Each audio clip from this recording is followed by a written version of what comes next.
আমরা যেটা করব সেটা হচ্ছে এখন সরাসরি একটা অডিও ক্লিপে চলে যাব। সেই অডিও ক্লিপটা শেষ করে আবারও ফিরে আসব সেই নতুন অতিথি নিয়ে। সেই পর্যন্ত আমাদের সঙ্গেই থাকুন। Stay tuned, radio food carrier FM and do foodie. আসসালামু আলাইকুম রাসেল ভাই, আমি জানি আপনি সবসময় ভালো থাকেন এবং ভালো দল, তাই জিজ্ঞেস করলাম না কেমন আছেন। আমি আজকে আপনাদের সাথে একটি ঘটনা শেয়ার করব, যে ঘটনাটি আমার ফ্রেন্ড জনির সাথে ঘটা। জনি এখানেই থাকে, সে একজন পর্তুগিজ। সো কথা না বাড়িয়ে আমি সরাসরি ঘটনায় চলে যাই। ঘটনাটি ঘটে আজ থেকে প্রায় 18 থেকে 19 বছর আগে। জনি তখন নতুন স্কুলে ভর্তি হয়। যে কথা আগে থেকেই বলে রাখা ভালো, পর্তুগালে কিছু স্পেসিফিক নিয়ম আছে। যেমন নতুন কোনো বাচ্চা স্কুলে ভর্তি হলে তার মা প্রথম 2 বছর বা 1 বছর তাকে দিয়ে আসতে হয় স্কুলে এবং নিয়ে আসতে হয় স্কুল থেকে। সো জনি আমাকে যেভাবে ঘটনাটি বলছে, আমি ঠিক তার মতো করে ঘটনাটি আপনাদের সাথে শেয়ার করছি। সেদিন ছিল স্কুলের প্রথম দিন। আমি খুব বেশি উৎসাহী ছিলাম আমার স্কুল নিয়ে। আমার মা আমাকে স্কুলে দিয়ে আসে এবং বাকি সব বাচ্চার মতো আমি স্কুলে যাই, ক্লাস করি, সবার সাথে পরিচিত হই। তো যখন স্কুল ক্লাস প্রায় শেষ, ঠিক তখনই আমি লক্ষ্য করি আমাদের ঠিক শেষ বেঞ্চে একটি বাচ্চা বসে আছে। সো বাচ্চাটি একদমই অদ্ভুত ছিল। অদ্ভুত এই কারণে যে সে জাস্ট লাস্ট বেঞ্চে বসতো, কারোর সাথে কোনো কথা বলতো না, নিচের দিকে তাকিয়ে কিছু একটা করতো অথবা লিখতো। প্রথম দিন ব্যাপারটা একদমই সিম্পল লাগে, কিন্তু যখন কন্টিনিউয়াসলি ব্যাপারগুলি ঘটতে থাকে, যে সে প্রতিদিনই আসছে ক্লাসে, সে একদম লাস্টের বেঞ্চে বসছে, কারোর সাথে কথা বলছে না, কারোর দিকে তাকাচ্ছেও না, নিজের মতো করে নিচের দিকে তাকাচ্ছে আর কিছু একটা লিখতেছে অথবা করতেছে। ক্লাসের প্রথম সপ্তাহ আমাদের শেষ হয়ে যায় এবং সপ্তাহের শেষে একটি ক্লাস টেস্ট হয়। তো ক্লাস টেস্টের রেজাল্ট দেওয়ার পর আমার না খুব বেশি ইচ্ছে হচ্ছিল যে ছেলেটার সাথে আমি একটু কথা বলবো। তো আমি ক্লাস টেস্টের রেজাল্ট জানার জন্য তার কাছে যাই, তাকে জিজ্ঞেস করি যে তোমার নাম কি। সে জাস্ট আমার দিকে তখনই তাকায়, তাকানোর পর কিছু না বলে আবার নিচের দিকে তাকায় এবং কিছু একটা করে। অনেক বেশি ইচ্ছা থেকে আমি একটু জাস্ট মাথা উঁচু করে দেখতে যাই যে সে কি করছে। এট দ্যাট টাইম আমি দেখি যে সে একটি স্কেচ করছে, যে স্কেচটি 4 থেকে 5 বছরের একটা বাচ্চার করা ইম্পসিবল। স্কেচটি এত বেশি সুন্দর ছিল যে 4 থেকে 5 বছরের একটা বাচ্চা এত সুন্দর করে স্কেচ করতেছে, জাস্ট এটা ভাবাই যায় না। সো ঠিক তখনই আমি ওকে জিজ্ঞেস করি যে তুমি কি আঁকতেছো। সে খুব গম্ভীর স্বরে আমাকে একটা কথা বলে, তোমার কিছু লাগবে। আমি জাস্ট ভরকে যাই আর কোনো কথা তার সাথে না বলে আমি আমার সিটে চলে আসি, আমার টেবিলে বসে আমি আমার কাজ করতে থাকি। এরপর নেক্সট উইক আর আমাদের কোনো এক্সাম ছিল না, ঠিক এর পরের উইকে আবার এক্সাম ছিল। তো হঠাৎ করে আমার টেবিলের সামনে ওই ছেলেটি এসে আমাকে বলতেছে যে তোমার কাছে কি এক্সামের শিডিউল আছে। আমি ব্যাপারটা খুব বেশি শক হয়ে যায়, কারণ হচ্ছে যে ছেলেটি নিচ থেকে এসে আমার সাথে কথা বলছে। সো আমি ওকে বলি যে হ্যাঁ আছে। সো তখন আমি ছেলেটিকে আমার যে এক্সামের শিডিউলটা দেই এবং তাকে তার নাম জিজ্ঞেস করি। তখন সে আমাকে তার নাম বলে, ছিল অ্যালেক্স। তো সে এইভাবে আমাকে তার অনেক ব্যাপার শেয়ার করে এবং আমিও তার সাথে অনেক কথা বলি। সো এরপরে আমাদের এক্সাম হয়। এক্সামের পর আমরা আবার একসাথে ক্লাস করি। ক্লাস করার পর আমাদের খুব ভালো ফ্রেন্ডশিপ হয়ে যায়। কিন্তু একটা ব্যাপার আমি লক্ষ্য করি যে অ্যালেক্স তার পার্সোনাল লাইফ সম্পর্কে কোনো কিছুই আমার সাথে শেয়ার করতে চাচ্ছে না। ব্যাপারটা খুবই অদ্ভুত হলো, ব্যাপারটা মাথায় না নিয়ে আমাদের ফ্রেন্ডশিপ কন্টিনিউয়াসলি চলতে থাকে। এর ভিতরে রাসেল ভাই একটা কথা আমি বলতে ভুলে গেছি, ব্যাপারটা হচ্ছে যে ওর মাও কিন্তু ওকে নিতে আসতো, কিন্তু ওর মাও ঠিক সেম ওর মতো ছিল, কারোর সাথে কোনো কথা বলতো না। উনি আসতো, এসে অ্যালেক্সকে নিয়ে জাস্ট চলে যেত। প্যারেন্টসরা তো নিজেরা মাঝে মাঝে গসিপ করে, কথা বলে, বিভিন্ন জিনিস শেয়ার করে, বাট উনি একদমই অন্যরকম ছিল। উনি জাস্ট লাস্ট টাইমে উনি আসতো, অ্যালেক্স বের হতো, অ্যালেক্সকে নিয়ে চলে যেত। এইভাবে আমাদের প্রথম বছর শেষ হয়।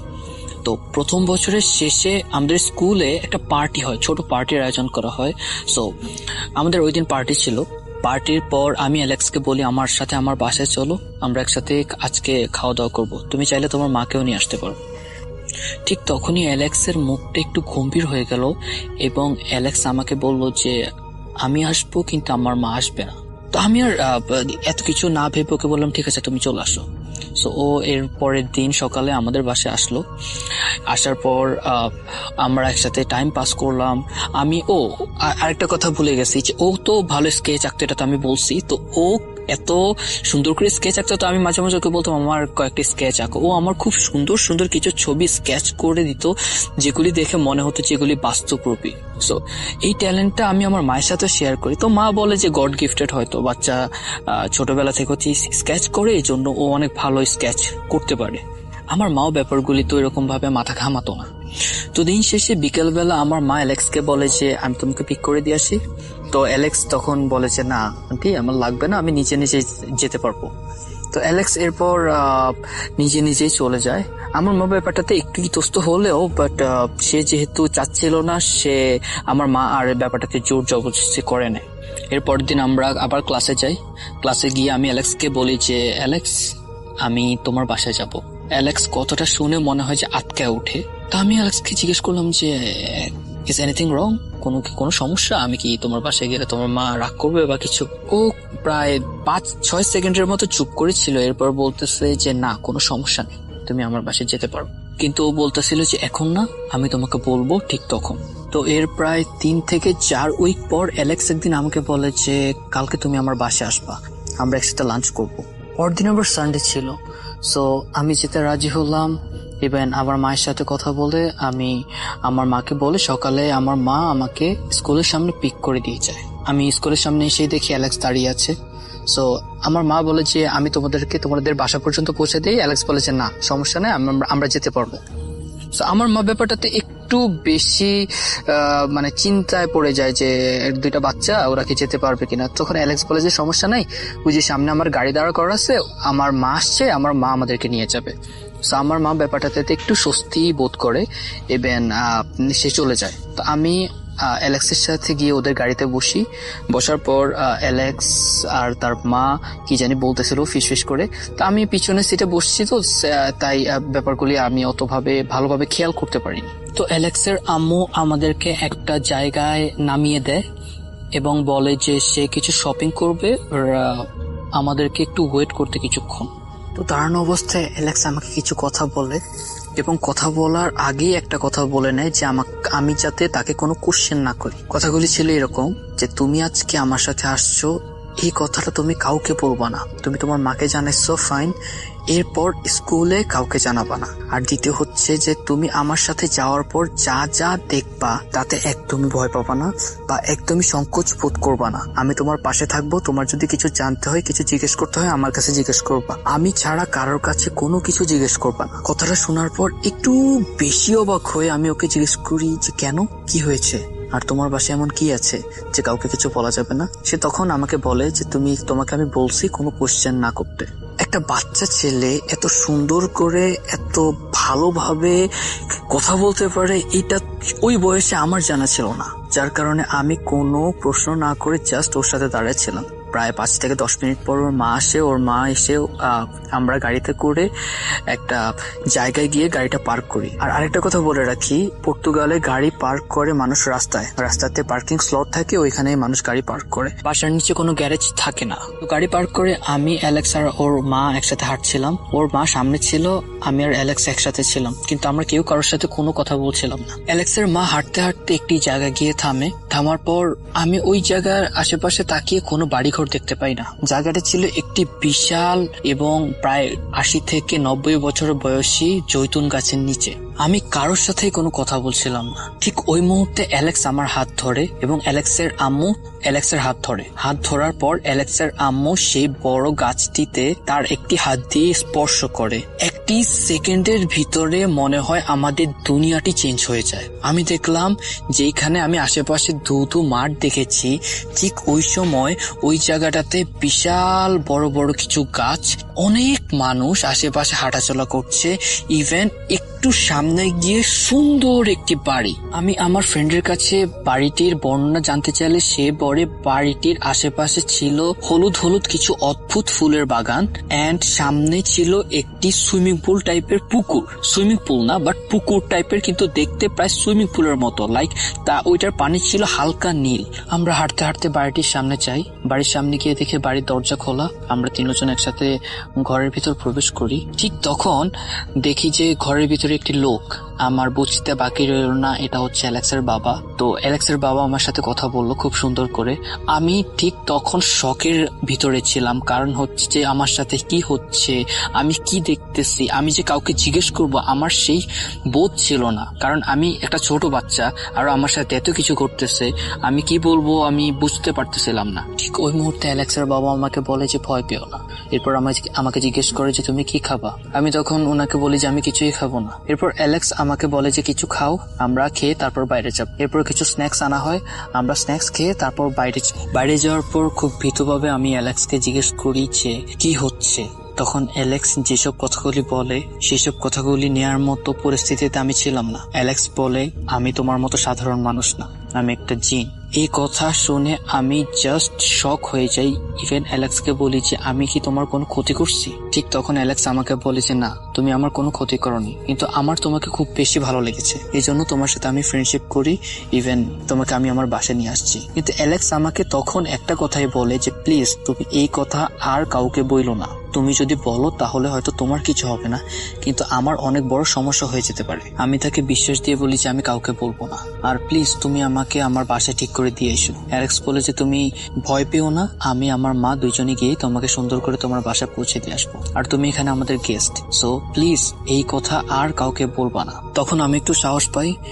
এরপর অ্যালেক্সকে বলি যে তোমার সম্পর্কে কিছু আমাকে বলো। তখন অ্যালেক্স আমাকে বলে যে তার বয়স হচ্ছে 80 বছর, আর সে আরেকটি কথা বলে যে সে যখন মানুষের সাথে বা মানুষদের সাথে চলাফেরা করে তখন তারা একদম নর্মাল মানুষদের মতোই চলাফেরা করে। এই কথাগুলি শোনার পর আমার জাস্ট মাথা ঘুরাচ্ছিল, আমি বিশ্বাস করতে পারছিলাম না নিজের চোখকে, নিজের সামনে যা ঘটছে এইসব ব্যাপারগুলিকে।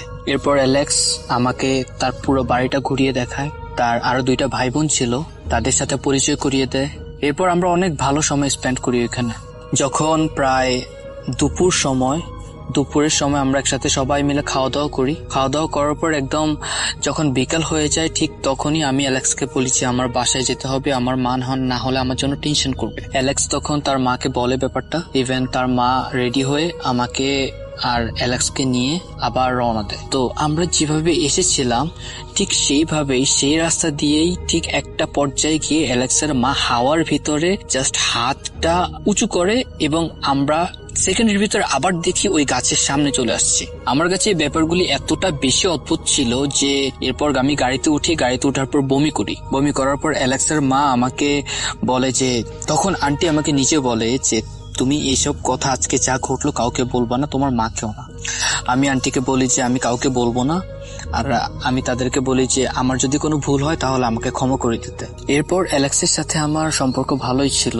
এর প্রায় 3 থেকে 4 মাস পর আমি এই ব্যাপারটা আমার একটা কাজিনের সাথে শেয়ার করার পর অ্যালেক্স জানতো না আমি যে আমার কাজিনের সাথে শেয়ার করছি, অ্যালেক্স ব্যাপারটা জানতো না। এর ঠিক পরের দিন স্কুলে এসে অ্যালেক্স আমাকে বলে তুমি কাজটা ঠিক করো নাই। আমি তখন অ্যালেক্সের কাছে জানতে চাই যে কোন কাজটা। অ্যালেক্স বললো যে তোমাকে বলেছিলাম যে আমার এই ব্যাপারটা কাউকে না জানাতে, কিন্তু তুমি তোমার কাজিনকে জানিয়েছো, এটাতে আমার অনেক বড় সমস্যা হয়েছে। কি সমস্যা হয়েছে এটি আমি জানতে চাওয়ার পরও অ্যালেক্স আমাকে বলেনি, কিন্তু এর পর দিন থেকে আমি আমার হোল লাইফে আর অ্যালেক্সকে দেখিনি। ঘটনাটি আমার ফ্রেন্ড আমার সাথে শেয়ার করে কেঁদে দেয়। এরপর এই ঘটনাটির সত্যতা আমি তার কাছে জিজ্ঞেস করবো, সেই পরিস্থিতি আর ছিল না। ঘটনার শেষে জনি লাস্ট আমাকে একটা কথা বলে, সে এখনো ফিল করে অ্যালেক্স তার সাথে আছে, তার আশেপাশেই আছে, কিন্তু সে কখনোই তাকে দেখতে পায় না। কিন্তু সে এটা বিশ্বাস করে এবং ফিল করে যে এখনো অ্যালেক্স তার আশেপাশে মাঝে মাঝে আসে। তো রাসেল ভাই, এই ছিল আমার ঘটনা। ভালো লাগলে সবার সাথে শেয়ার করুন। আসসালামু আলাইকুম। প্রিয় লিসেনার্স, সরাসরি ঘটনাতে চলে যাচ্ছি।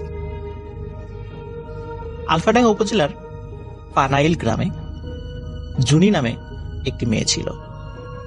তার বয়স 16 থেকে 18-র মধ্যে। 16 থেকে 18-র মধ্যে বয়সী এই জুনি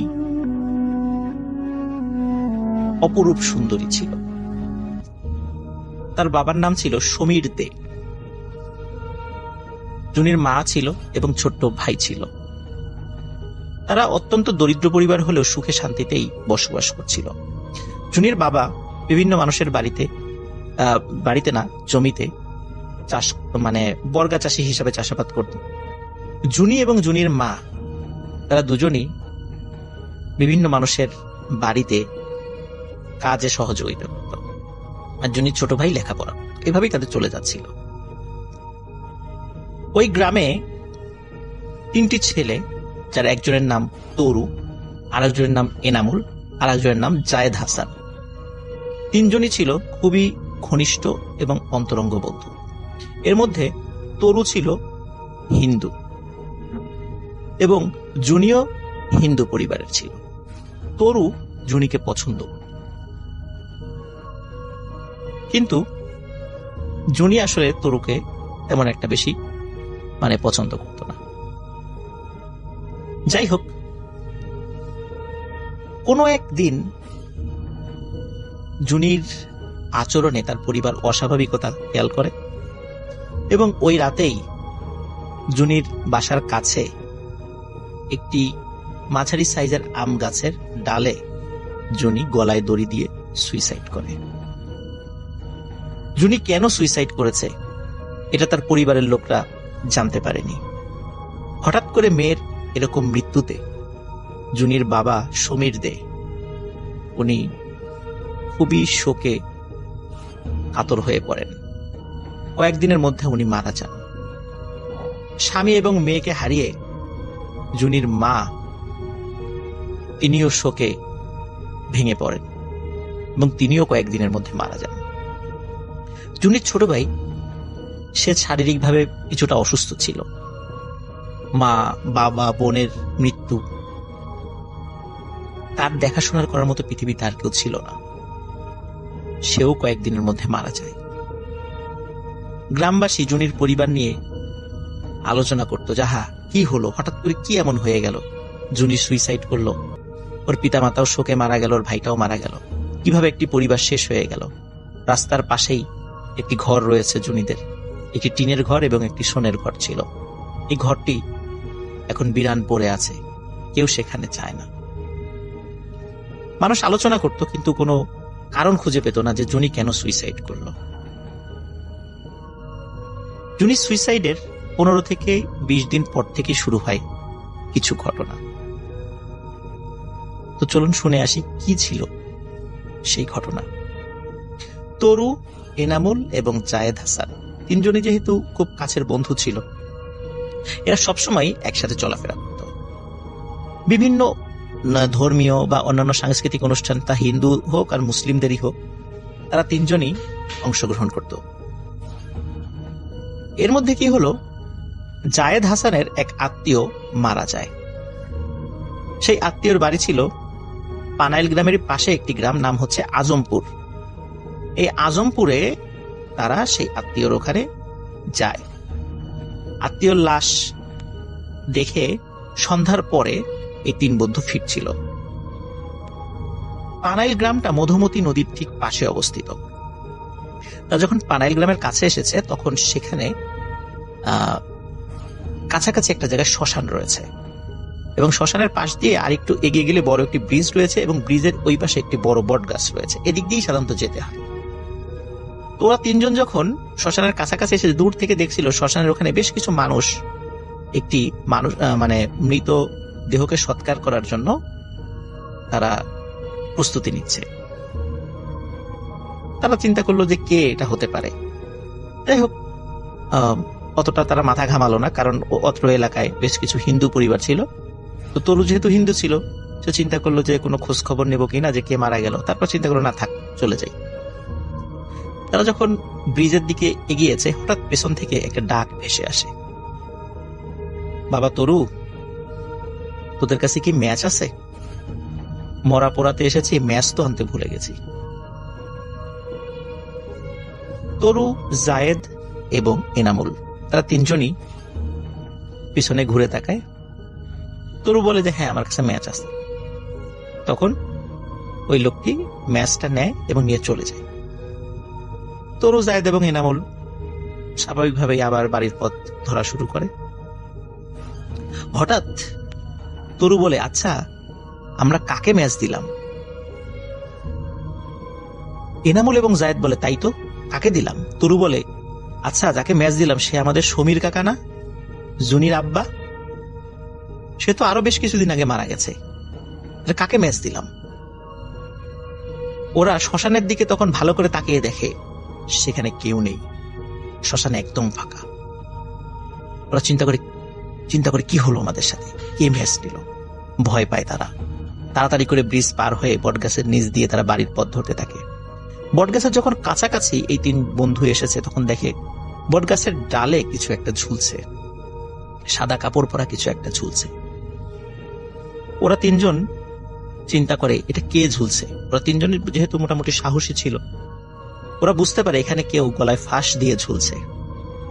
ওরা সেটা দেখে ভয় পায় না, ওরা চিন্তা করে কে ফাঁস দিয়ে ঝুলছে দেখি, কারণ মানুষদেরকে খবর দিতে হবে আশেপাশে।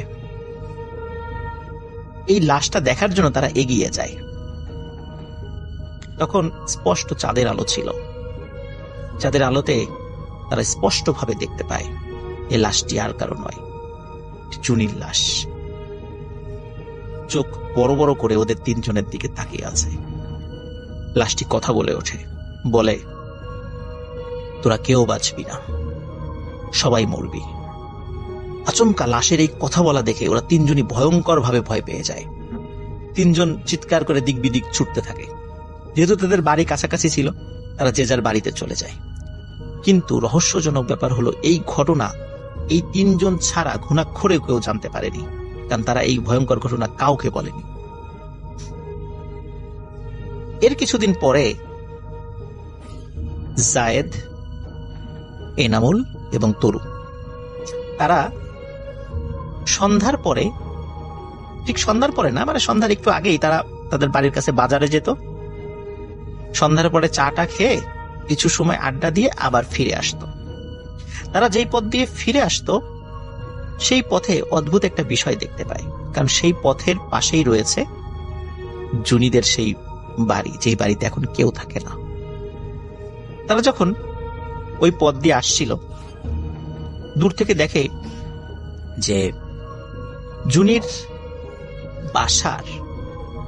বাসার ওইখান থেকে কি একটা ছায়ামূর্তি যেন বের হয়ে আসছে। তারা লক্ষ্য করলো জুনিদের বাড়ির ভেতর থেকে ওই ছায়ামূর্তিটা বের হয়ে রাস্তার উল্টো পাশে একটি বাগান রয়েছে, সেই বাগানের মধ্যে দ্রুত নেমে চলে গেল। মানে বাড়ির থেকেও দ্রুত বের হলো এবং বাগানের মধ্যে দ্রুত নেমে চলে গেল। তারা চিন্তা করে যে এই বাড়িতে তো কেউ থাকে না, এটা তো একটা পরিত্যক্ত বাড়ি, এখন কে বের হলো চলে গেল। প্রথম দিনকে তারা আসলে এই বিষয়টা তেমন গুরুত্ব দেয়নি। দ্বিতীয় দিন যখন তারা ফেরে, তারা একই দৃশ্য দেখতে পায়। তৃতীয় দিন ওরা বাজার থেকে ফেরার আগেই চিন্তা করেছে, আজকে যদি আমরা দেখি আমরা ওইটাকে ধরবো, ওটা কে ওই জুনির বাড়ি থেকে বের হয় আর বাগানের মধ্যে দ্রুত মিলিয়ে যায়। ঠিক আমরা যখন ওই পথ দিয়ে যাই তখনই আমরাই দেখি ঘটনা কি।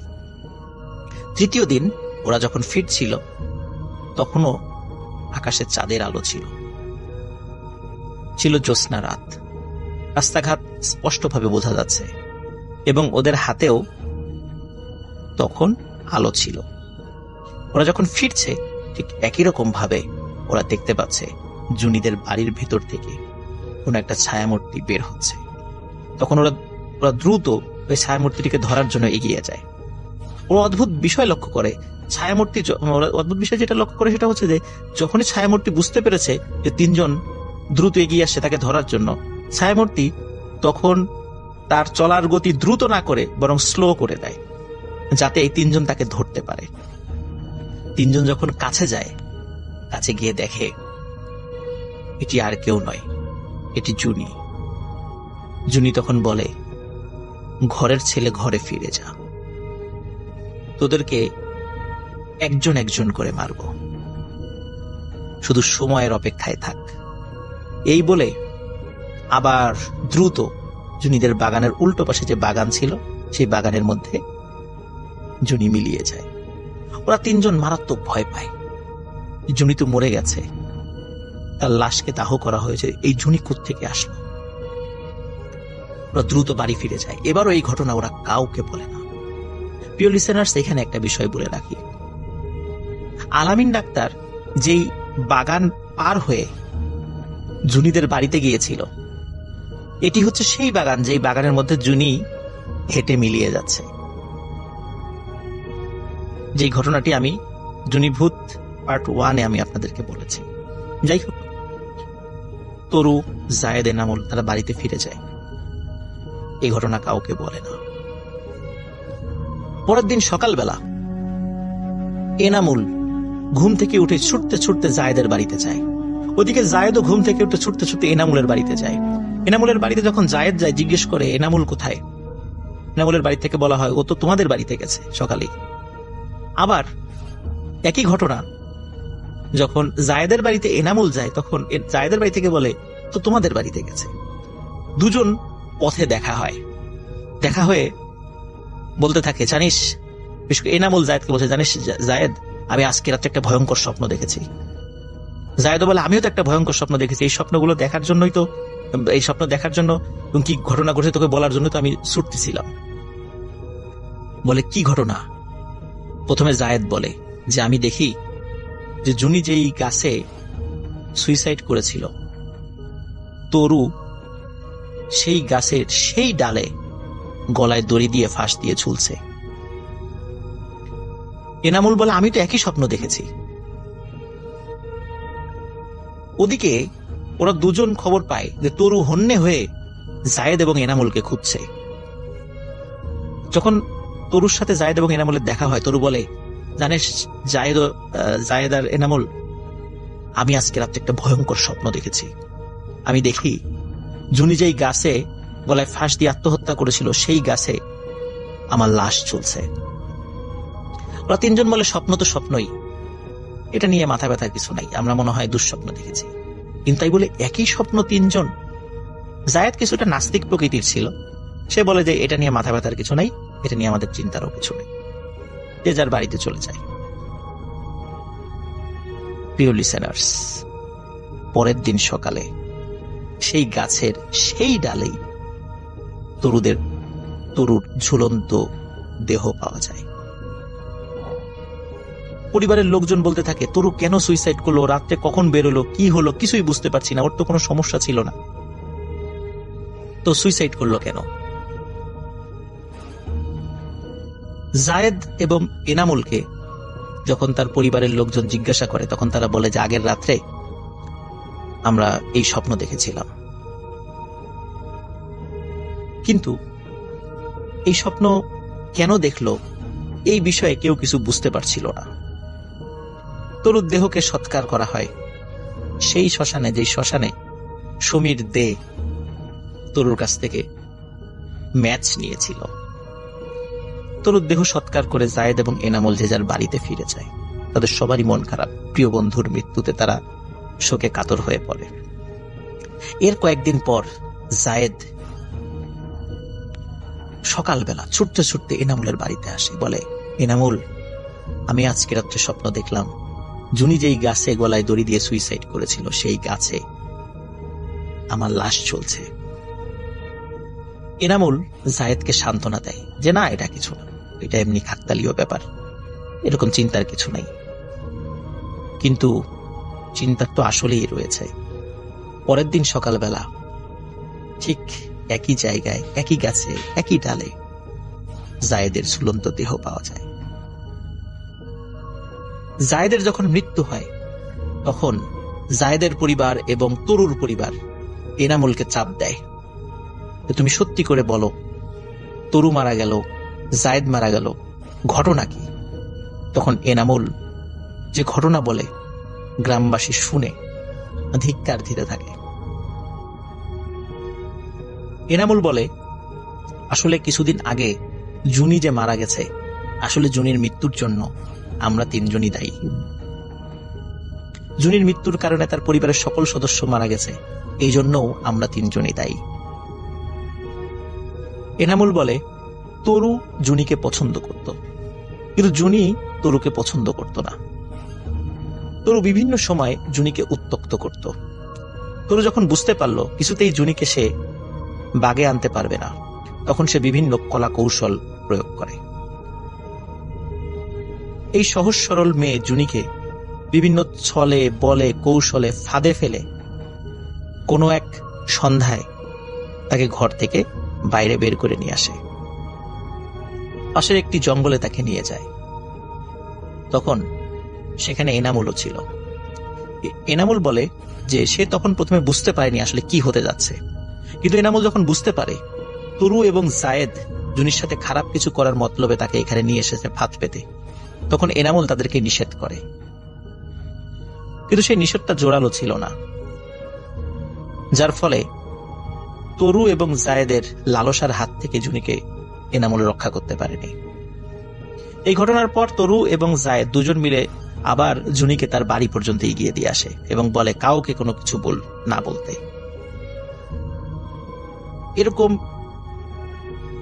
আচমকা অপমানে, লজ্জায়, ঘৃণায় কাউকে কিছু না বলে, এমনকি পরিবারের কাউকে কিছু না বলেই জুনি ওই আম গাছের ডালে সুইসাইড করে, যার শোকে জুনির মা, বাবা এবং পরবর্তী তার ভাইও মারা যায়। শেষ হয়ে যায় একটি পরিবার। এনামুল বলে যে আমার অতটা দোষ ছিল না, কিন্তু আমি হয়তোবা চেষ্টা করলে ওদেরকে থামাতে পারতাম, কিন্তু যেহেতু কাছের বন্ধু, ওরাও কি মনে করবে, এই জন্য আমি অতটা জোরালো পদক্ষেপ নেইনি। কিন্তু আমি কিছু করিনি, যা করার ওরা করেছে, আমি তো কিছু করি নাই।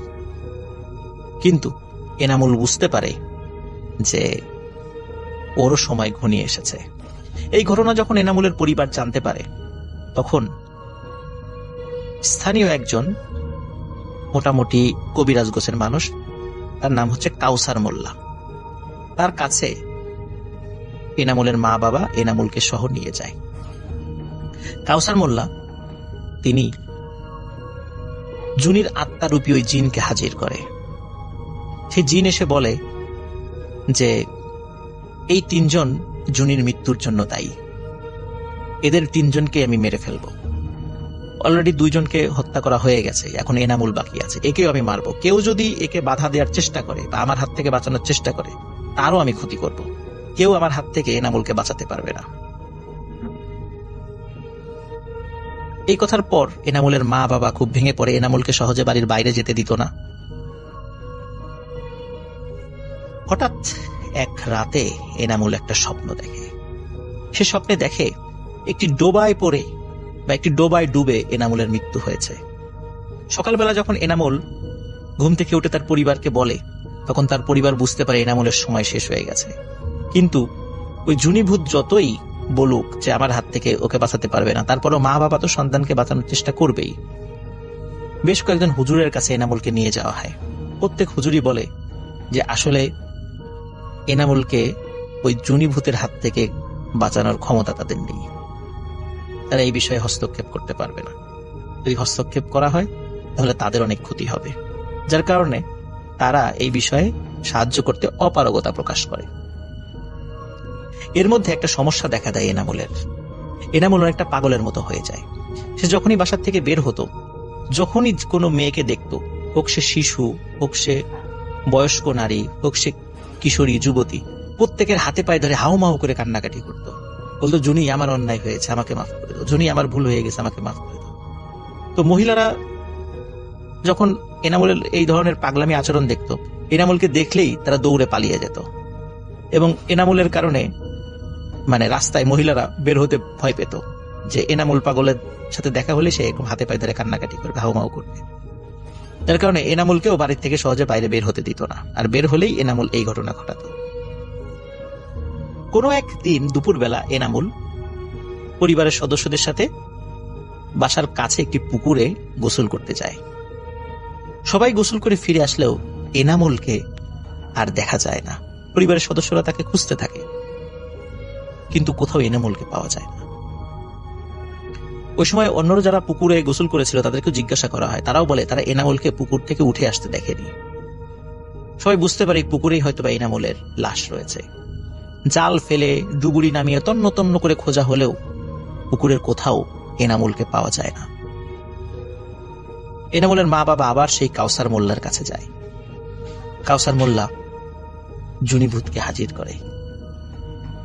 জুনিভূত বলে, এনামুলকে আমি জীবিতও দেব না, মৃতও দেব না, ওকে আমি কি করেছি সেটাও বলবো না, এটাই ওর শাস্তি।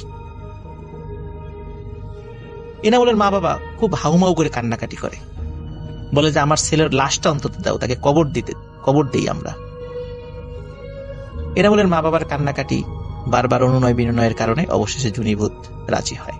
জুনিভূত বলে আগামীকাল জোহরের আজানের পরেই তোমরা সবাই পুকুরে যাবা, সেখানে আমি এনামুলের লাশকে ফেরত দিব, কিন্তু কেউ যেন পুকুরের আশেপাশে তখন না থাকে। জোহরের ঠিক আজানের পরেই তোমরা যাবা, তার আগে যেন পুকুরের আশেপাশে কেউ না থাকে। সত্যি পরের দিন জোহরের পর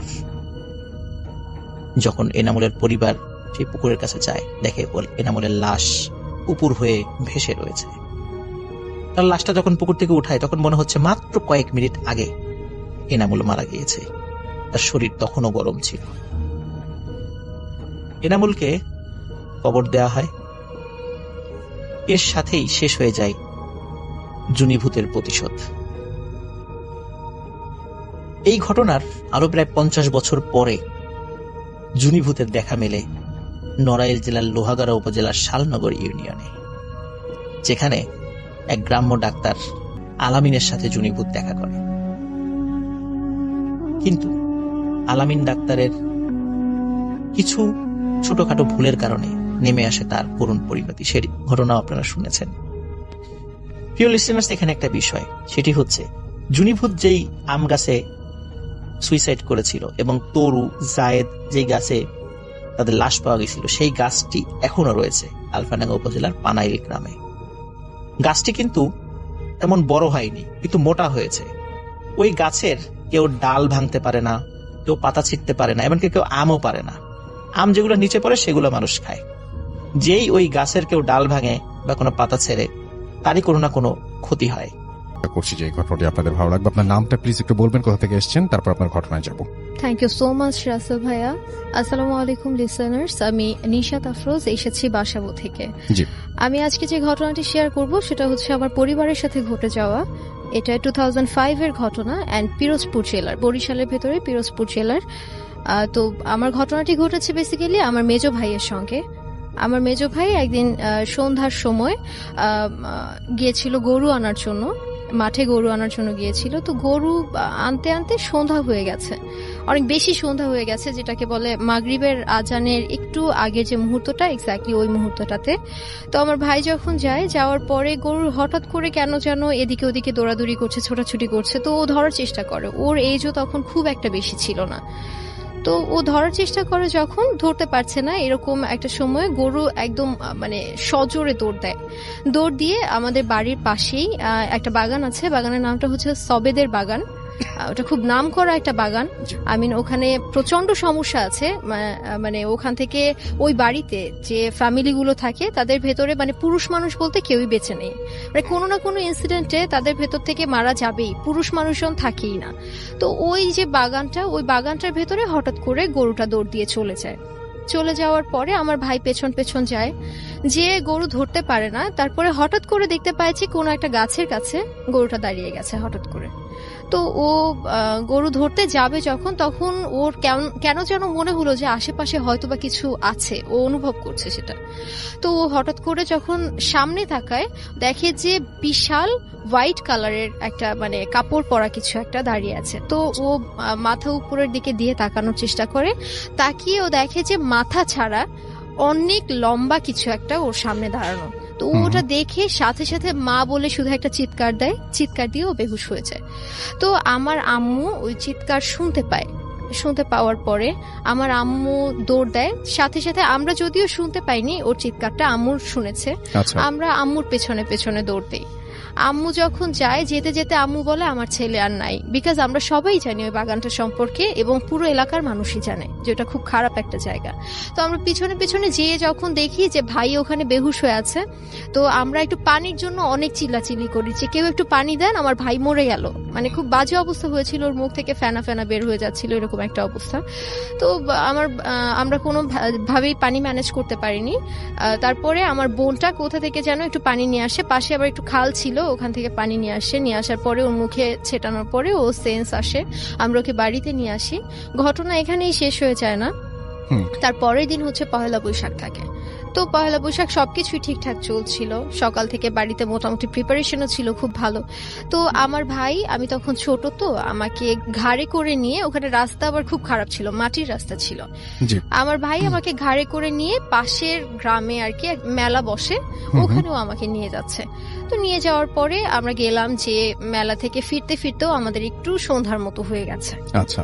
তো আমি সাথে আছি, এজন্য আমার আম্মু আসলে অতটা টেনশন করছিল না, যে গতকাল তো একা একা ছিল, এই জন্য হয়তো বা সমস্যা হয়েছে, আজকে আর সমস্যা হবে না। তো আমরা যখন আসি, আসার সময় অনেক কিছুই কিনি, সাথে আমরা একটা মুরগি নিয়ে আসছিলাম, তবে তখন তো আর ড্রেসিং করার ওয়ে ছিল না, আমরা মুরগিটা ওভাবেই নিয়ে আসি, তাজা অবস্থায় নিয়ে আসছি। তো নিয়ে আসতে বাড়িতে পৌঁছানোর পরে, তখন আমরা যখন বাড়িতে ঢোকার পরে মাগরিবের আজান দিয়েছে। তো আম্মু দেখতে পাচ্ছে যে পুরো মুরগিটা নীলাভ একটা আকার ধারণ করেছে, মানে নীল একটা অবস্থা হয়ে গেছে মুরগিটার। তো আম্মু দেখার পরে ওই ম্যাচের কাঠি দিয়ে কেমন যেন কি যেন করে, আমি জানি না, ওটার নাম আমি বলতে পারবো না। তো আম্মু ওটা একটু শেক দিয়ে তারপরে মুরগিটা জবাই করে রান্না বাড়া সবকিছুই চলছে। এর ভিতর আমরা সবাই মোটামুটি খাওয়া দাওয়া করে ঘুমানোর জন্য চলে গেছি। তো আমাদের বাড়িতে 6টা রুমের মাঝখানের যে রুমটা, ওই রুমটা অনেক বড়। তো রুমের দুইটা কর্নারে 2টা খাট। তো এক খাটে আমার ভাই, আমার 2 ভাই এবং আমাদের একজন গেস্ট, এবং অন্য পাশের খাটে আমার 2টা বোন এবং আমার একটা মামি ঘুমিয়েছিল। তো ওই রুমের সাথে মানে পাশেই গিয়ে বাইরে বের হবার জন্য আমাদের আরেকটা গেট, ওটা গিয়ে মানে হিডেন গেট আর কি। আচ্ছা। সো এই হিডেন গেটের ওখানে আমার আম্মু আবার একটু, ওনার বদ অভ্যাস আছে, রাতের বেলায় উনি মুড়ি ভাজে। তো রাত 12টা-12:30টার দিকে উনি মুড়ি ভাজছে, পাশে বাসার মামিদেরকে নিয়ে, 2জন মামিকে নিয়ে মুড়ি ভাজছে, গেটের সব লক করা বাইরে থেকে। তো আম্মুকে, আমার মামি একটু ওয়াশরুমে যাওয়ার জন্য ওঠার পরে মামি আম্মুকে যে বলতেছে যে তোমাদের ওই গেটের সামনে দেখলাম বিশাল একটা শিয়াল, তুমি এখন মুড়ি ভাজা বাদ দাও, গ্রামের বাড়িতে পয়লা বৈশাখের রাতকে মনে হয় সারানির রাত বা কিছু একটা বলে, I don't know actually. So আম্মুকে বললো যে তুমি এখন বাদ দাও, কারণ তোমাদের ফ্যামিলিতে এমনি সমস্যা। একটু ছোট্ট করে বলে রাখি, আমার বাবা আবার আগে একটু জিন টিন ছাড়াই, তো এরকম মানে একটু হুজুর টাইপের আমার বাবা, তো আমাদের ফ্যামিলিতে এরকম একটু সমস্যা আছে। তো আমার আম্মু এই কথা কানে নিল না নিয়ে উনি ভাসতেছে। তো এর ভেতরে আমার সেজো বোনটা হঠাৎ করে স্বপ্নে দেখতেছে যে আমার মেজো ভাইকে কেউ একজন বিছানা থেকে লাথি দিয়ে মানে ফেলে দিচ্ছে। তো এটা যখন আমার বোন স্বপ্নে দেখলো, ও হঠাৎ করে চোখ খুলে ফেলে ও মানে আমার ভাইকে দেখতে গেছে যে গতকাল এরকম একটা ইনসিডেন্ট হলো, দেখি আসলে কি অবস্থা। তো চোখ খুলে দেখতে পাচ্ছে যে মশারির ভেতরে ফুটবলের মতো করে একদম ছোট্ট করে ওকে ফেলে দিচ্ছে, এরকম একটা অবস্থা। তো আমার বোন ওখান থেকে লাফ দিয়ে হাতের উপরে আমার ভাইকে ধরার চেষ্টা করলো। তো ওর হাতে যখন পড়লো, এসে পড়ার সাথে সাথে ওর পুরো শরীরটা ছেড়ে দিল, মানে কিছুক্ষণ আগে যে আকারটা ছিল ওই আকারটা পুরোটা ছেড়ে দিল। ছেড়ে দেওয়ার পরে মুখ থেকে গোগলা ছুটে, মানে মাথা টাথা পুরো বাঁকা হয়ে গেল, মুখ বাঁকা হয়ে গেল। এর ভিতরে মানে ঘরের ভিতরে কান্নাকাটি, চিল্লাচিল্লি, আমরা সবাই ভেবেছিলাম অন্য কোনো সমস্যা। তো তার ভিতরে আমরা চিল্লাচিল্লি কান্নাকাটি করার পরে আম্মু এটা শুনতে পেয়ে বাইরে থেকে ভিতরে চলে আসলো, সবাই মিলে চলে আসার পরে মানে দোয়া দুরু যে যা পারে সবাই সবার মতো করে পড়ছে। আমার বাবা আবার ওই দিন বাসায় ছিল না, আমার বাবা যশোরে চাকরি করতেন, তো আব্বু ওখানেই ছিল। এই জন্য মানে আম্মু যেটা পারতো বা আমরা যারা যেটা পারি আমরা সবটুকু বলার চেষ্টা করেছি, বাট তাতে খুব একটা যে লাভ হচ্ছিল সেরকম না। তো আম্মু বলছিল যে আমার ছেলে মনে হয় আজকে আর থাকবে না, তোরা কেউ একটু পানি নিয়ে আয়, আমি একটু ওরে শেষ পানিটুকু খাওয়ায় দিই। তো আমার ভাই গেছে পানি আনার জন্য, সামনের রুমে পানি ছিল, ও যখন আনতে গেছে ও ঠিক দেখতে পেলো যে জানালার কাছে ওরকম কিছু একটা। তো ও তারপরেও চিন্তা করলো যে না, আগে ভাইকে তো পানি খাওয়াই। তো জগ নিয়ে দৌড়ায় চলে আসছে ভিতরে, পানি খাওয়ানোর চেষ্টা করা হলো কিন্তু পানিও গালে নিচ্ছে না। তো ওই রাতটা কোনো মতে অনেক কষ্টে দোয়া দুরুদ পড়ে টড়ে কাটায় দেওয়া হলো। সকালবেলায় ওকে নিয়ে আমরা উঠানে গেলাম।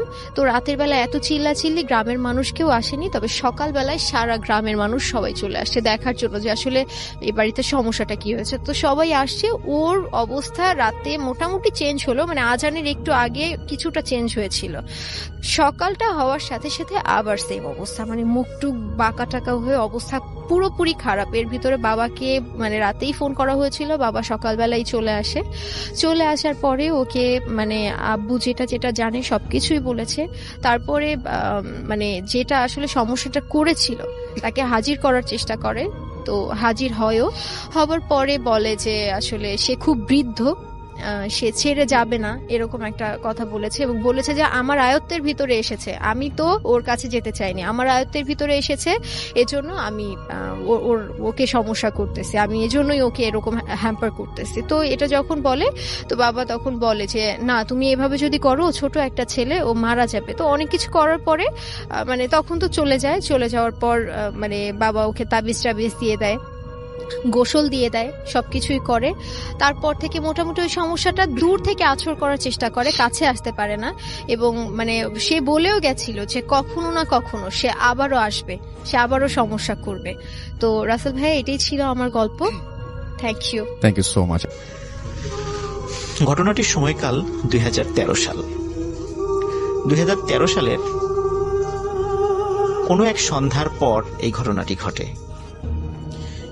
ঘটনাটি যার সাথে ঘটে তিনি একটি মসজিদের ইমামতি করতেন। তার বয়স ছিল 22 থেকে 23 বছর। ওই সময়টিতে মাগরিবের নামাজের পরে রিফাত নামে একটি ছেলেকে তিনি আরবি পড়াতেন। রিফাতের বাড়ি লাহোরিয়া যে বাজার সৎকার করা হয় সেই শ্মশানে, যে শ্মশানে সমীর দে তরুর কাছ থেকে ম্যাচ নিয়েছিল।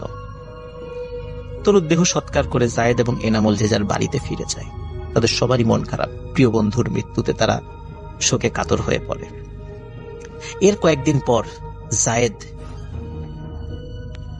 সকালবেলা ছুটতে ছুটতে এনামুলের বাড়িতে আসে, বলে, এনামুল, আমি আজকে রাত্রে স্বপ্ন দেখলাম জুনি যেই গাছে গলায় দড়ি দিয়ে সুইসাইড করেছিল সেই গাছে আমার লাশ চলছে।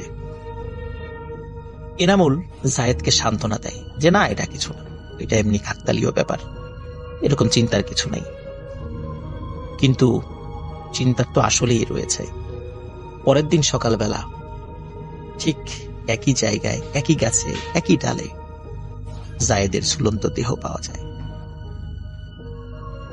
জায়েদের যখন মৃত্যু হয় তখন জায়েদের পরিবার এবং তরুর পরিবার এনামুলকে চাপ দেয়, তুমি সত্যি করে বলো, তরু মারা গেল, জায়েদ মারা গেল, ঘটনা কি? তখন এনামুল যে ঘটনা বলে গ্রামবাসী শুনে ধিক্কার দিতে থাকে। এনামুল বলে, আসলে কিছুদিন আগে জুনি যে মারা গেছে, আসলে জুনির মৃত্যুর জন্য আমরা তিনজনই দায়ী। জুনির মৃত্যুর কারণে তার পরিবারের সকল সদস্য মারা গেছে, এই জন্যও আমরা তিনজনই দায়ী। এনামুল বলে, তরু জুনিকে পছন্দ করত, কিন্তু জুনি তরুকে পছন্দ করত না।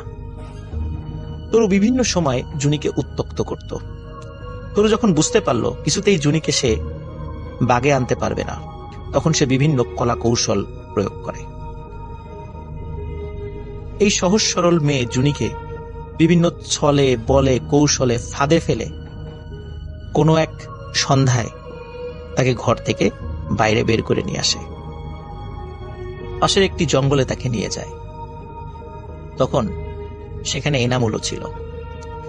এনামুল বলে যে সে তখন প্রথমে বুঝতে পারেনি আসলে কি হতে যাচ্ছে, কিন্তু এনামুল যখন বুঝতে পারে তরু এবং জায়েদ জুনির সাথে খারাপ কিছু করার মতলবে তাকে এখানে নিয়ে এসেছে ফাঁদ পেতে, তখন এনামুল তাদেরকে নিষেধ করে। কিন্তু সেই নিষেধটা জোরালো ছিল না, যার ফলে তরু এবং জায়েদের লালসার হাত থেকে জুনিকে এনামুল রক্ষা করতে পারেনি। এই ঘটনার পর তরু এবং জায়েদ দুজন মিলে আবার জুনিকে তার বাড়ি পর্যন্ত এগিয়ে দিয়ে আসে এবং বলে কাউকে কোনো কিছু না বলতে। এরকম আচমকা অপমানে, লজ্জায়, ঘৃণায় কাউকে কিছু না বলে, এমনকি পরিবারের কাউকে কিছু না বলেই জুনি ওই আম গাছের ডালে সুইসাইড করে, যার শোকে জুনির মা, বাবা এবং পরবর্তী তার ভাইও মারা যায়। শেষ হয়ে যায় একটি পরিবার। এনামুল বলে যে আমার অতটা দোষ ছিল না, কিন্তু আমি হয়তো বা চেষ্টা করলে ওদেরকে থামাতে পারতাম, কিন্তু যেহেতু কাছের বন্ধু, ওরাও কি মনে করবে, এই জন্য আমি অতটা জোরালো পদক্ষেপ নেইনি। কিন্তু আমি কিছু করিনি, যা করার ওরা করেছে, আমি তো কিছু করি নাই। কিন্তু এনামুল বুঝতে পারে যে ওরও সময় ঘনিয়ে এসেছে। এই ঘটনা যখন এনামুলের পরিবার জানতে পারে, তখন স্থানীয় একজন মোটামুটি কবিরাজ গোছের মানুষ, তার নাম হচ্ছে কাউসার মোল্লা। তার কাছে এনামুলের মা বাবা এনামুলকে সহ নিয়ে যায়। কাউসার মোল্লা তিনি জুনির আত্মারূপী ওই জিনকে হাজির করে। সেই জিন এসে বলে যে এই 3 জন জুনির মৃত্যুর জন্য দায়ী, এদের 3 জনকে আমি মেরে ফেলবো। অলরেডি 2 জনকে হত্যা করা হয়ে গেছে, এখন এনামুল বাকি আছে, একেও আমি মারবো। কেউ যদি একে বাধা দেওয়ার চেষ্টা করে বা আমার হাত থেকে বাঁচানোর চেষ্টা করে, তারও আমি ক্ষতি করব। কেউ আমার হাত থেকে এনামুলকে বাঁচাতে পারবে না। এই কথার পর এনামুলের মা বাবা খুব ভেঙে পড়ে, এনামুলকে সহজে বাড়ির বাইরে যেতে দিত না। হঠাৎ এক রাতে এনামুল একটা স্বপ্ন দেখে। সে স্বপ্নে দেখে একটি ডোবায় পড়ে বা একটি ডোবায় ডুবে এনামুলের মৃত্যু হয়েছে। সকালবেলা যখন এনামুল ঘুম থেকে উঠে তার পরিবারকে বলে, তখন তার পরিবার বুঝতে পারে এনামুলের সময় শেষ হয়ে গেছে। কিন্তু ওই জুনিভূত যতই বলুক যে আমার হাত থেকে ওকে বাঁচাতে পারবে না, তারপরও মা বাবা তো সন্তানকে বাঁচানোর চেষ্টা করবেই। বেশ কয়েকজন হুজুরের কাছে এনামুলকে নিয়ে যাওয়া হয়। প্রত্যেক হুজুরই বলে যে আসলে এনামুলকে ওই জুনিভূতের হাত থেকে বাঁচানোর ক্ষমতা তাদের নেই, তারা এই বিষয়ে হস্তক্ষেপ করতে পারবে না। যদি হস্তক্ষেপ করা হয় তাহলে তাদের অনেক ক্ষতি হবে, যার কারণে তারা এই বিষয়ে সাহায্য করতে অপারগতা প্রকাশ করে। এর মধ্যে একটা সমস্যা দেখা দেয় এনামুলের। এনামুল একটা পাগলের মতো হয়ে যায়। সে যখনই বাসার থেকে বের হতো, যখনই কোনো মেয়েকে দেখত, হোক সে শিশু, হোক সে বয়স্ক নারী, হোক সে কিশোরী যুবতী, প্রত্যেকের হাতে পায়ে ধরে হাউমাউ করে কান্নাকাটি করতো। বলতো, জুনি আমার অন্যায় হয়েছে, আমাকে মাফ করে দাও, জুনি আমার ভুল হয়ে গেছে, আমাকে মাফ করে দাও। তো মহিলারা যখন এনামুলের এই ধরনের পাগলামি আচরণ দেখত, এনামুলকে দেখলেই তারা দৌড়ে পালিয়ে যেত। এবং এনামুলের কারণে রাস্তায় মহিলারা বের হতে ভয় পেত যে এনামুল পাগলের সাথে দেখা হলে সে একদম হাতে পায়ে ধরে কান্নাকাটি করবে, হাউমাউ করবে। যার কারণে এনামুলকেও বাড়ির থেকে সহজে বাইরে বের হতে দিত না, আর বের হলেই এনামুল এই ঘটনা ঘটাত। কোনো একদিন দুপুরবেলা এনামুল পরিবারের সদস্যদের সাথে বাসার কাছে একটি পুকুরে গোসল করতে যায়। সবাই গোসল করে ফিরে আসলেও এনামুলকে আর দেখা যায় না। পরিবারের সদস্যরা তাকে খুঁজতে থাকে, কিন্তু কোথাও এনামুলকে পাওয়া যায় না।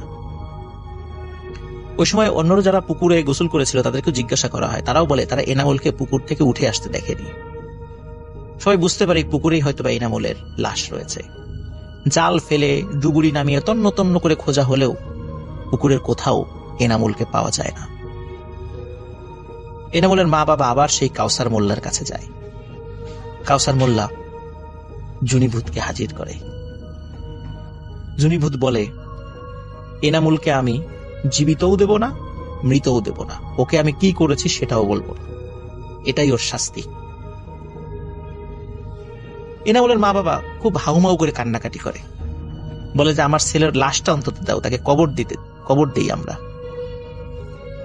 এনামুলের মা বাবার কান্নাকাটি বারবার অনুনয় বিনয়ের কারণে অবশেষে জুনিভূত রাজি হয়। জুনিভূত বলে, আগামীকাল জোহরের আজানের পরেই তোমরা সবাই পুকুরে যাবা, সেখানে আমি এনামুলের লাশকে ফেরত দিব, কিন্তু কেউ যেন পুকুরের আশেপাশে তখন না থাকে। জোহরের ঠিক আজানের পরেই তোমরা যাবা, তার আগে যেন পুকুরের আশেপাশে কেউ না থাকে। সত্যি পরের দিন জোহরের পর যখন এনামুলের পরিবার সেই পুকুরের কাছে যায়, দেখে এনামুলের লাশ উপর হয়ে ভেসে রয়েছে। তার লাশটা যখন পুকুর থেকে উঠায় তখন মনে হচ্ছে মাত্র কয়েক মিনিট আগে এনামুল মারা গিয়েছে।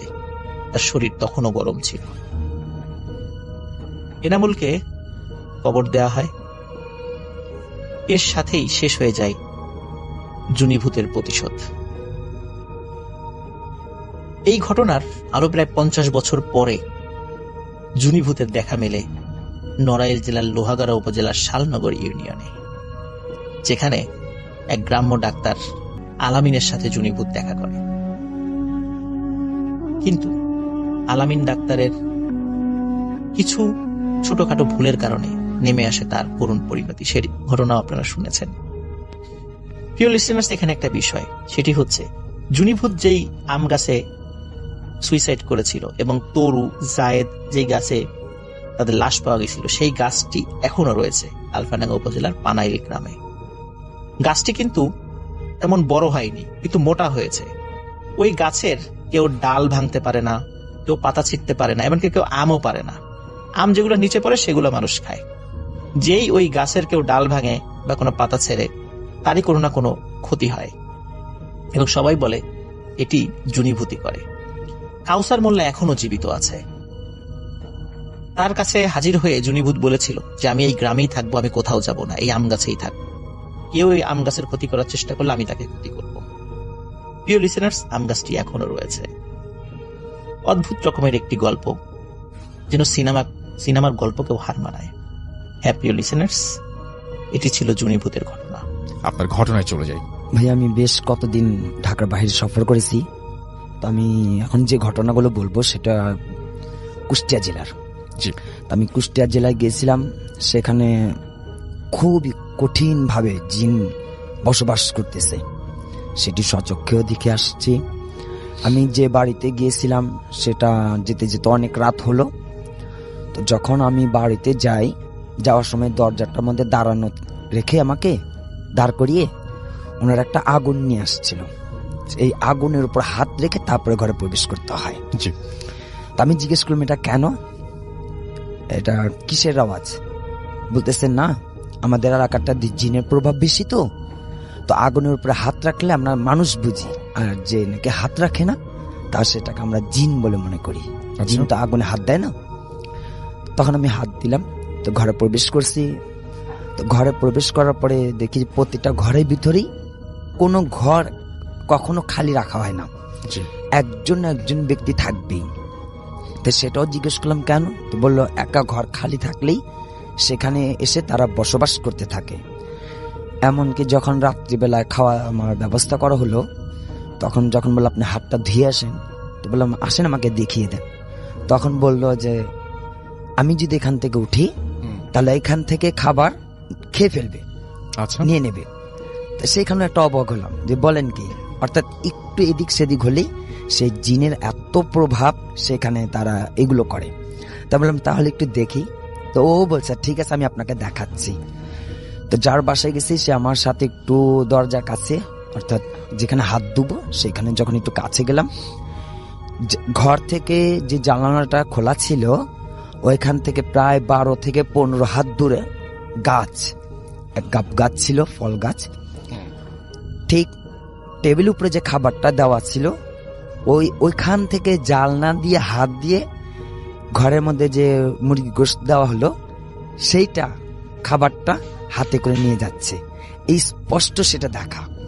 এবং যখন নিয়ে যাচ্ছে খাবারটা, তো ঝোলগুলো বিছানার মধ্যে, বিছানার যে চাদর গুলোতে পড়তে পড়তে নিয়ে যাচ্ছে।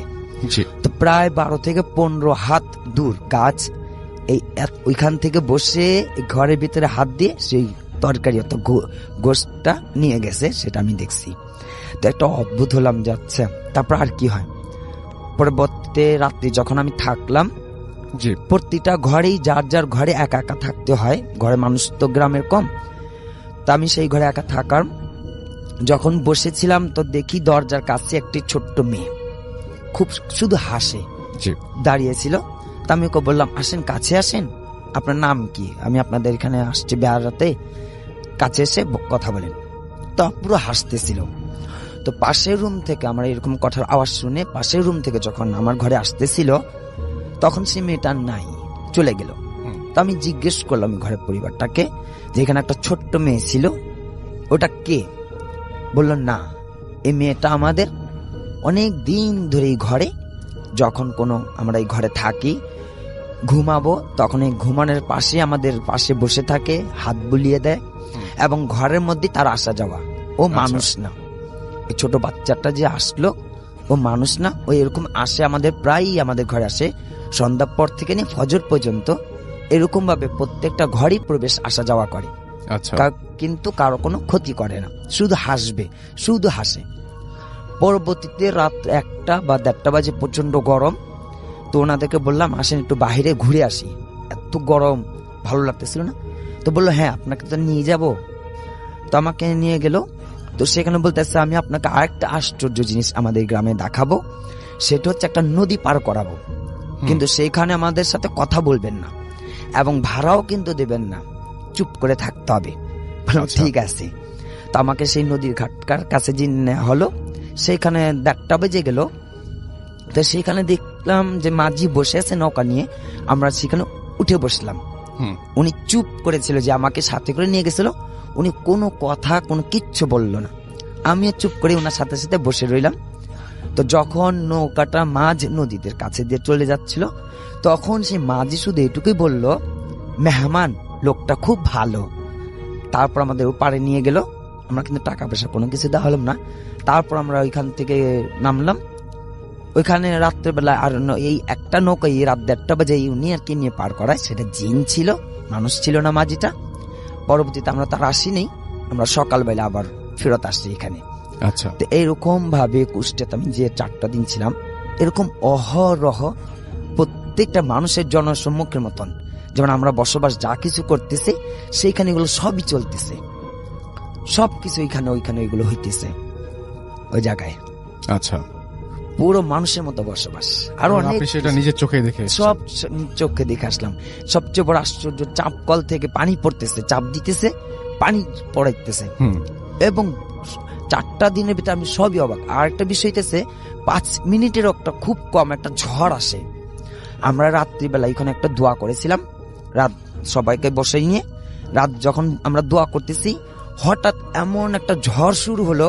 তা আমি ভাবছি বৃষ্টি হতে পারে, আষাঢ় মাস ভালোই হবে, প্রচন্ড গরম, শীত লাগবে, বৃষ্টি হবে, ভালো লাগবে, গ্রামে বৃষ্টি দেখবো। তো ওরা বলতেছে না, আমাদের বাসায় প্রায় মাসে এরকম, মানে মাসখানিক পর পর এরকম একটা ঝড় 5 মিনিট কমে আসে, আশপাশে কোথাও হয় না, শুধু আমাদের এই বাড়িতেই হয়, উঠানেতে হয়, এবং এসে এই ঝড়টা চলে যায়। এমন প্রচন্ড বাতাস বয় যেন খুব ঝড় হইতেছে, কিন্তু সেটা ঝড় না। এরকম প্রায় ওই বাড়িতে মাসখানিক পর পর এরকম নাকি ঘটনা ঘটে। আচ্ছা, এগুলো আমি সব স্বচক্ষে কুষ্টিয়াতে দেখে আসছি, খুব নিজের চোখে দেখেছেন। জি জি জি। Thank you so much. একটা অডিও ক্লিপ শুনে আসবো আমরা, এবং অডিও ক্লিপের পরে আবারও নতুন অতিথি নিয়ে ফিরে আসবো। সেই পর্যন্ত আশা করছি আমাদের সঙ্গেই থাকবেন। স্টে টিউন টু রেডিও ফুর্তি 88 FM এন্ড ডু ফুর্তি। আসসালামু আলাইকুম রাসেল ভাই, আশা করি ভালো আছেন। আপনি সবসময় ভালো দলে। আমি মোহাম্মদ জিশানুর রহমান চট্টগ্রাম থেকে বলছি। স্টুডিওতে এসে গল্পটি বলা, কাহিনীটি বলা আমার পক্ষে একটু টাফ হয়ে যাচ্ছে, তাই আমি এটি রেকর্ডিং করে পাঠিয়ে দিলাম। যদি ভালো লাগে অবশ্যই প্লে করবেন। তো আমি এখন যে ঘটনাটি আপনার সাথে শেয়ার করতে যাচ্ছি, সে ঘটনাটি 100% রিয়েল ঘটনা, এবং আমি তার গ্যারান্টি। ঘটনাটি ঘটে খুলনার মোড়লগঞ্জ থানায়। তো ঘটনাটি আজ থেকে প্রায় 6 থেকে 7 বছর আগের ঘটনা।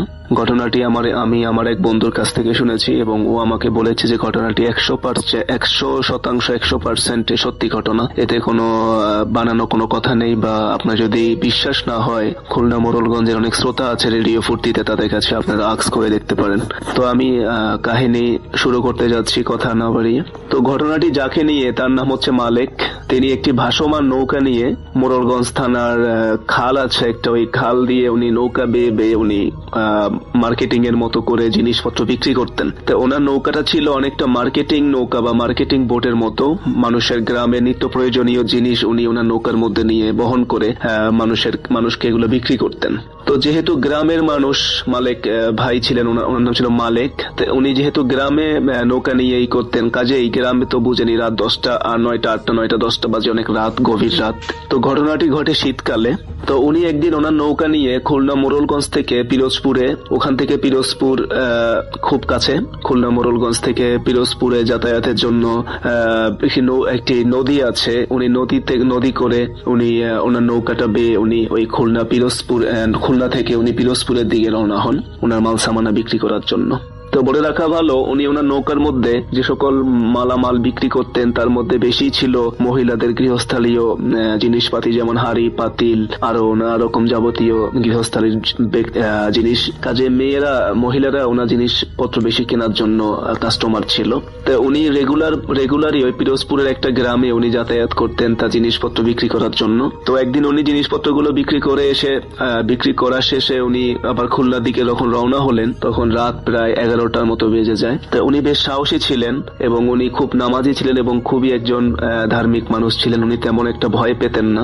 তো রাত হওয়ার কারণে উনি ওনার নৌকাটা খুব দ্রুত চালাতে শুরু করেন। পিরোজপুর থেকে উনি মোরলগঞ্জ ফিরে যাওয়ার জন্য খুব দ্রুত নৌকাটা চালাতে শুরু করেন। তো নৌকাটা চালাতে চালাতে এক পর্যায়ে নৌকাটা একটা ব্রিজের নিচে গিয়ে ঠেকে। তো ব্রিজটা ছিল নৌকাটার যেরকম নৌকা থেকে প্রায় 10 থেকে 15 হাত উপরে ছিল ব্রিজটি। তো ব্রিজের নিচে যখন উনি যান তখন ওই ব্রিজের উপর থেকে ওনাকে কেউ ডাক দিতে থাকে যে এই মালিক আমাকে একটু ওপারে পার করে দে। তো উনি বুঝতে পেরেছিলেন যে এটা আসলে কোনো মানুষ না, কারণ উনি এর আগেও অনেকবার এগুলো মুখোমুখি বা ঘটনা এগুলো উনি মুখোমুখি হয়েছেন। কাজে ওনার মধ্যে একটা সাহস ছিল বা উনি এটা বুঝে গিয়েছিলেন কারণ এটা কোনো মানুষের ডাক না। তো উনি আবার ওইটাকে উনি গ্রাহ্য না করে উনি ওনার নৌকাটা তাড়াতাড়ি বৈঠা বেয়ে উনি চালাতে শুরু করেন। তো এক পর্যায়ে উনি পিছন ফিরে তাকান, দেখলেন যে ওই অবয়বটা ছিল একেবারে একটা অবয়ব যেটা ওনাকে বলেছিল যে আমাকে একটু নৌকা তুলে পার কর। তো ওইটা ওনাকে পিছন থেকে বারবার ডাকছে, এই মালিক আমাকে একটু ওই পারে নিয়ে যা, আমাকে একটু ওই পারে নিয়ে যা। উনি এটার গ্রাহ্য না করে দ্রুত ওনার নৌকাটা চালিয়ে উনি সামনের দিকে রওনা হন। তো এক পর্যায়ে উনি নদীটা এক পর্যায়ে খালের সঙ্গে মিলিত হয়, যে খালটা দিয়ে উনি ওনার ওই খুলনা মোরলগঞ্জের বাড়িতে উনি যেতে পারবেন। তো উনি ওনার নৌকাটা সে খালের মধ্য দিয়ে উনি চালাতে শুরু করেন আবার। তো নদী থেকে উনি খালের মধ্যে যখন উনি ওনার নৌকাটাকে ব্রেক করে যখন উনি খালের মধ্যে যখন নৌকাটাকে যখন উনি নামিয়ে দেন তখন খালের মধ্যে পানি কিছুটা হলো কম ছিল না, চালাতে বেশ কষ্ট হচ্ছিল। তো উনি আস্তে আস্তে দোয়া দুরূদ পড়তে পড়তে উনি আল্লাহ রসুলের নাম নিতে নিতে উনি রওনা হলেন। তো এক পর্যায়ে তো উনি দেখলেন যে ওই খালের পাশে যে ঝোপ ঝাড়লা আছে বা যে জঙ্গলটা আছে ওখান থেকে কেউ তার নাম ধরে তাকে ডাকছে এবং বলছে এই মালিক আমাকে একটু ওই পার নিয়ে চল, তুই তো আমাকে ওখান থেকে নিলি না, তো আমি কষ্ট করে হেঁটে হেঁটে এখানে এসে তোকে আবার ধরছি, আমাকে একটু ওই পার নিয়ে চল, আমার খুব জরুরি। তো উনি এক পর্যায়ে খুব ভয় না করে উনি ওনার নৌকাটা তাকে যেখান থেকে ডাকা হচ্ছিল তার নাম ধরে ওখানে তিনি নৌকাটাকে উনি নিয়ে যান এবং ওই জিনিসটাকে উনি নৌকায় তোলেন। উনি দেখতে পেলেন যে একটা অবয়ব মানুষই, কিন্তু মানুষটা একটু অস্বাভাবিক রকমের লম্বা ছিল এবং তার পরনে ছিল চুপ বা টুপি এবং তার মুখে দাড়ি ছিল এবং অসম্ভব সুন্দর একটি মানুষ তার নৌকায় উঠে। তো উনি কোনো কথা না বলে ওই ব্যক্তিটাকে বা ওই জিনিসটাকে উনি নৌকার মধ্যে তুলেন। তা তুলে উনি নৌকাটা চালাতে উনি প্রায় ওনার বাড়ির কাছে যখন চলে আসেন তখন ওই জিনিসটা ওনাকে বলে ওঠে, তুই আমাকে ওই ব্রিজ থেকে কেন তুললি না। তো এটা বলতে বলতে এক পর্যায়ে ওই জিনিসটা ওনার কাছে এসে ওনাকে ধাক্কা দেওয়ার চেষ্টা করে। উনি আর দিক বেদিক না দেখে উনি ওনার বৈঠা দিয়ে এক বাড়ি মারেন ওই জিনিসটার মাথার উপরে এবং ওই বাড়ি মারার সাথে সাথে ওই জিনিসটা ওখান থেকে ইনস্ট্যান্ট ভ্যানিশ হয়ে যায়। তো উনি বুঝতে পারেন যে এটা আসলে কোনো মানুষ ছিল না এবং উনি সঙ্গে সঙ্গে ওনার মাল সামানাগুলো নিয়ে ওনার বাড়িতে উনি যাওয়ার জন্য প্রস্তুত হন। এর মাঝে একটা ঘটনা ঘটে যায়, সেটা হচ্ছে যেই জিনিসটা ওনার নৌকার মধ্যে উঠেছিল ওই জিনিসটাই ওনার রূপ ধরে মাল সামানা নিয়ে ওনার স্ত্রীর কাছে ডাকাডাকি শুরু করে দরজা খোলার জন্য। তো ওনার স্ত্রী দরজা যখন খুলে ওনার স্ত্রী দেখেন যে ওনার স্বামী মাল সামানা নিয়ে চলে আসছে, তখন ওনাকে ঘরে ঢুকতে বলেন, ঘুম চোখে ঘরে ঢুকতে বলেন। তো ঘরে যখন ঢুকতে বলেন উনি ঘরে ঢোকার পরে স্ত্রী দরজা বন্ধ করে আবার ঘুমিয়ে যান কোনো কথা না বলে। তো আসলে ওটা কোনো মানুষ ছিল না, ওটা ওনার রূপ ধরে ঘরের ভিতরে ঢুকে গিয়েছিল। ওনার স্ত্রী সেটা বুঝতে পারেননি। তো কিছুক্ষণ পরে যেটা আসল মালিক বা যিনি আসল মানুষ, উনি ওনার মালসামানা গুলো নিয়ে উনি ওনার ঘরে ওনার স্ত্রীকে নক করে বারবার দরজা। ওনার স্ত্রী উনি ঘুম থেকে উঠে দরজা খুলে দেখে যে তার হাজবেন্ড সামনে দাঁড়িয়ে আছে। তখন উনি বলেন যে কি ব্যাপার, আপনি না একটু আগে ঘরে ঢুকলেন, আপনাকে না আমি একটু আগে ঘরে ঢুকে দরজা বন্ধ করে দিয়ে ঘুমিয়ে গেলাম, তা আপনি আবার বাইরে গেলেন কখন? তো এটা যখন বলে এটার সঙ্গে সঙ্গে এটা শোনার সাথে সাথে উনি প্রচন্ড ভয় পায় এবং উনি বুঝতে পারে যে আসলে কে এসেছিল এবং উনি প্রচন্ড ভয়ে ওনার সেন্স আর ধরে রাখতে পারেন না, উনি ওখানেই অজ্ঞান হয়ে পড়ে যান। তো এরপর থেকে ওই মালিক ভাই যিনি উনি প্রচন্ড অসুস্থ হয়ে পড়েন এবং অসুস্থ হওয়ার মাথায় উনি প্রায় 1 সপ্তাহ 10 দিনের মতো অসুস্থ থাকেন দিন অসুস্থ থাকার পরে উনি 10 দিন থেকে 15 দিন পরে উনি মারা যান। এই ঘটনাটি একেবারে 100% সত্যি রাসেল ভাই। এই ঘটনাটি যদি আপনি প্রমাণ চান তবে আমি আমার নাম্বারটি আপনাকে ইমেল করে দিব, আপনি আমার সাথে কন্ট্যাক্ট করতে পারেন। এবং এই ঘটনাটি ওই মোড়লগঞ্জ থানার মালেক নাম বললে হবে, সবাই তাকে চিনে এবং উনি খুব ফ্যামিলির একজন ফিগার ছিলেন। উনি খুব পরিচিত একটা মুখ ছিলেন মানুষের কাছে। কাজেই উনি মারা যাওয়ার পরে ওই এলাকাটি খুব স্তব্ধ হয়ে পড়ে এবং কেউ আর রাতের বেলা ওই নৌকা নিয়ে ওখানে আর মার্কেটিং করতে যায় না।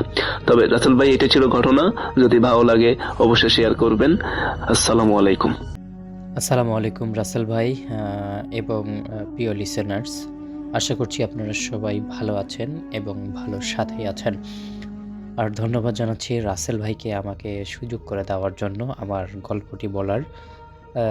সর্বপ্রথম আমি সবাইকে ধন্যবাদ জানাচ্ছি।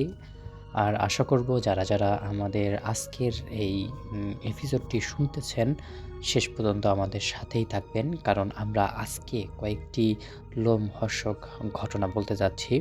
তাই যারা যারা এখন পর্যন্ত চ্যানেলটিকে সাবস্ক্রাইব করেননি অবশ্যই কিন্তু সাবস্ক্রাইব করে রাখবেন নতুন নতুন ভৌতিক গল্পগুলো শোনার জন্য। তো আমি যেই গল্পটি আজকে বলবো, গল্পটির নাম দেওয়া হয়েছে বিছানার নিচে অদ্ভুত। তো সৌম্যের নতুন ফ্ল্যাটে ওঠার পর থেকেই সে রাতে এক অদ্ভুত অস্বস্তি অনুভব করত। ফ্ল্যাটটি বেশ পুরনো, কিন্তু দামে সস্তা হওয়ায় সে কোনো দেরি না করেই কোনো কিছু চিন্তা না করেই সেই ফ্ল্যাটটিতে উঠে পড়েছে। তার শোবার ঘরের মাঝখানে ছিল একটা বিশাল কাঠের পালঙ্ক। আপনারা হয়তো অনেকেই চিনেন না। আমি যদি একটু বলি তাহলে পালঙ্ক হচ্ছে এক ধরনের আর কি পালকির মতো সিস্টেম, যেটা একটু উঁচু বসে থাকে মানুষ। যাই হোক, পালঙ্কটি ছিল বেশ উঁচু। তার নিচের অন্ধকার যেন সব সময় তাকে গিলে খাওয়ার অপেক্ষা করত। প্রথম কয়েক রাত সৌম্য লক্ষ্য করলো, সে যখনই গভীর ঘুমে আচ্ছন্ন হয় তখনই তার মনে হয় বিছানার তলা থেকে কেউ একজন তার তোশকের ওপর নিচ থেকে ঘুষি মারছে। মৃদু শব্দ, টক টক টক। সে ভাবলো হয়তো ইঁদুর বা কাঠের কোনো সমস্যা হয়েছে। কিন্তু এক আমাবস্যার রাতে বিভীষিকা চরমে পৌঁছালো। রাত তখন 3টা বাজে। সৌম্য অনুভব করলো তার একটা পা কম্বলের বাহিরে বেরিয়ে আছে।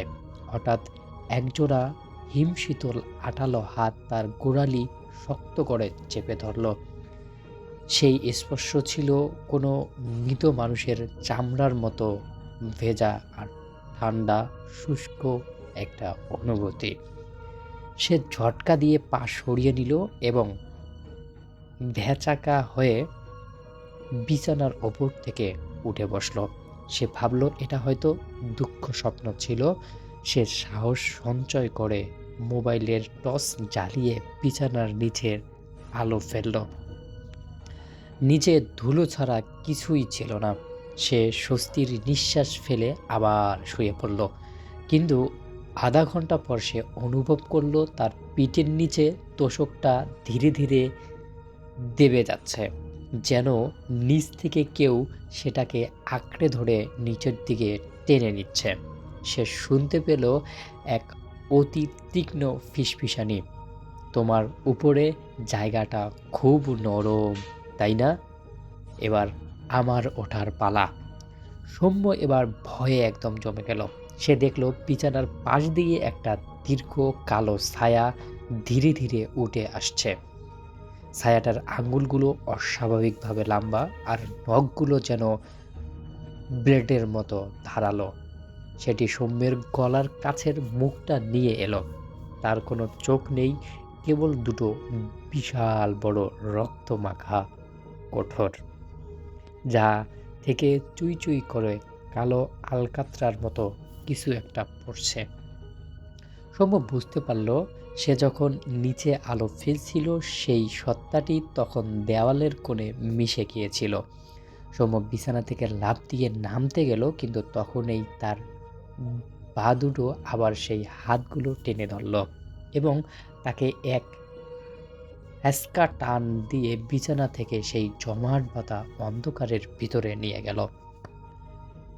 এমন একটা পরিস্থিতি সম্মুখে অনেক বেশি আতঙ্কের সৃষ্টি করলো। সে কোনোভাবেই বুঝতে পারল না এটা তার সঙ্গে কি হচ্ছে বা কেন হচ্ছে। সে আরও বেশি সাহস সঞ্চয় করে আবারও তার নিজের কক্ষের যে লাইটটা আছে সেই লাইটটি জ্বালানোর চেষ্টা করলো, কিন্তু সে আসলে কোনোভাবেই তার লাইটের সুইচ পর্যন্ত যেতে পারছে না। কি করবে কোনো কিছুই বুঝতে পারতেছে না। তারপর যখন এক পর্যায়ে টানা হেঁচড়ার মধ্যে সৌম্য তার নিজের জীবন বাজি রেখে খুব জোরে সজোরে সমস্ত শরীরের শক্তি দিয়ে তার পা দুটোকে জোরে টান দেওয়া শুরু করলো। এই টানের মাধ্যমে কিছু একটা তাকে ছেড়ে দিল, সে বুঝতে পারল। এবং আসলে যখন ঘরের লাইট জ্বালালো তখন আসলে সে দেখতে পারল সেখানে কিছুই ছিল না। পরের দিন সকালে সে একজন হুজুরের কাছে গেল, গিয়ে গত রাতের যে ঘটনাটা ছিল সেই ঘটনাটা সেই হুজুরকে শোনালো। কিন্তু সে আসলে মানে যেই হুজুরকে বলছিল সেই হুজুর তাকে এতটুকু সাহস দিল যে আসলে সেটা কিছুই ছিল না।